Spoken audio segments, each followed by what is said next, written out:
Hello viewers, sometimes we receive SMS on WhatsApp and then the sender press delete for everyone and we become curious what the message was about. So in this video, let's see how we can read the SMS which is already deleted without third-party software in few easy steps. Now let me open WhatsApp and you will see that I'm typing from other mobile and you can see an SMS received from 12345 and now I'll delete the same SMS from the other mobile so you can see that the message has been deleted. Now let's open the contact and you can see the message has been deleted. Now let's go and read it. So go to your mobile settings and in settings click on search and now type notification history. When it appears, click it and now once again click on notification history and this button must be on, which is placed under notification history.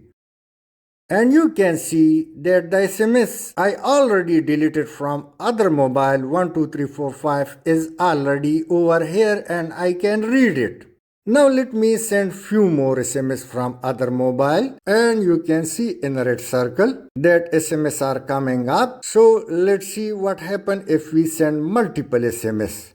Now we have received 3 and let me send one more and 4 SMS have been received in this contact. So let me delete for everyone and now the box is empty. Let's go once again and check it. So go to your mobile settings and then click on search and type notification history and when it appears, so click on notification history. Once again click notification history and you can see multiple SMS which has already been deleted. And once again, if I open the box, so you can see that all these messages are already deleted. So through this way, you can check and read the already deleted SMS inside your notification history without third-party software. Thanks for watching.